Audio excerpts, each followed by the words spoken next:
লাক বা ভাগ্যতে অনেকে বিশ্বাস করে না, কিন্তু ফ্রেন্সলেকের স্টোরি জানার পরে প্রত্যেকেই লাক বা ভাগ্যতে বিশ্বাস করতে বাধ্য। ফ্রেন্সলেক, যিনি একজন মিউজিকের টিচার ছিলেন, তিনি 1957 সালে যে ট্রেনে তিনি যাচ্ছিলেন সেই ট্রেনে হঠাৎ করে একটা অ্যাক্সিডেন্ট হয়। তারপরে সেই ট্রেনের কিছু কম্পার্টমেন্ট বরফে জমা নদীর মধ্যে পড়ে যায় এবং সেই কম্পার্টমেন্টে থাকা প্রায় প্রত্যেকটা মানুষ মারা যায়, কিন্তু ফ্রেন্সলেক বেঁচে ফিরে আসে। তারপরে 1962 সালে তিনি একটা প্লেনে করে যাচ্ছিলেন এবং মাঝপথে সেই প্লেন ক্র্যাশ হয়ে যায়। সেই প্লেনে বসে থাকা সমস্ত যাত্রী মারা যায়, কিন্তু ফ্রেন্সলেক ভাগ্যের জোরে বেঁচে যায়। ঠিক তার পরের বছর ইনি একটা বাসে করে যাচ্ছিলেন, যে বাসে হঠাৎ করে আগুন লেগে যায়। তারপরে এই বাসে ব্লাস্ট হয়, কিন্তু ব্লাস্ট হওয়ার ঠিক আগের মুহূর্তে ইনি এই বাস থেকে বেরিয়ে যান এবং প্রাণে বেঁচে যান। তারপরে 1970-এ তিনি তার নিজের গাড়ি নিয়ে যাচ্ছিলেন এবং সেই গাড়িতে আগুন লেগে যায় এবং তার গাড়ির ট্যাঙ্ক বাস্ট করে, কিন্তু এগুলো হওয়ার ঠিক আগের মুহূর্তে তিনি গাড়ি থেকে বেরিয়ে গিয়ে আবার বেঁচে যান। ঠিক তার 3 বছর পরে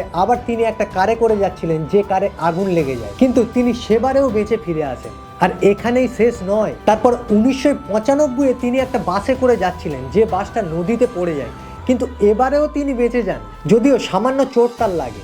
তবে ঠিক তার পরের বছর তিনি একটা গাড়ি নিয়ে পাহাড়ের ওপর দিয়ে যাচ্ছিলেন এবং একটা ট্রাক এসে তার গাড়িতে ধাক্কা মারে। তারপরে সেই গাড়ি পাহাড়ের খাদ থেকে কয়েকশো ফুট নিচে পড়ে যায়, কিন্তু এবারেও তিনি ঠিক পড়ার আগের মুহূর্তে ছিটকে বেরিয়ে আসেন এবং এবারেও তিনি প্রাণে বেঁচে যান। আর এখানেও শেষ নয়, তারপরে তিনি নিজেকে ভাবেন আমি সত্যি হয়তো লাকি, আর সেটা ভেবে তিনি 2003 সালে লটারির টিকিট কাটেন এবং এখানেও তিনি লাকিই বেরোলেন। ইনি লটারির টিকিট থেকে 1 মিলিয়ন ইউরো প্রাইজ পেলেন, যেটা ভারতীয় টাকায় প্রায় 10 কোটিরও বেশি। এত টাকা পাওয়া মানে পুরোপুরি লাইফ সেট। ইনি যেখানে যেখানে গিয়েছেন সেখানেই অ্যাক্সিডেন্ট এবং প্রত্যেকটা জায়গা থেকে তিনি বেঁচে ফিরে এসেছেন।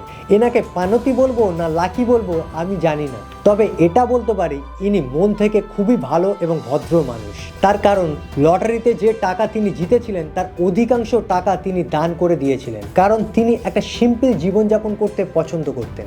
এই রকম মানুষের জন্য ভিডিওতে একটা লাইক করে শেয়ার করে দিন।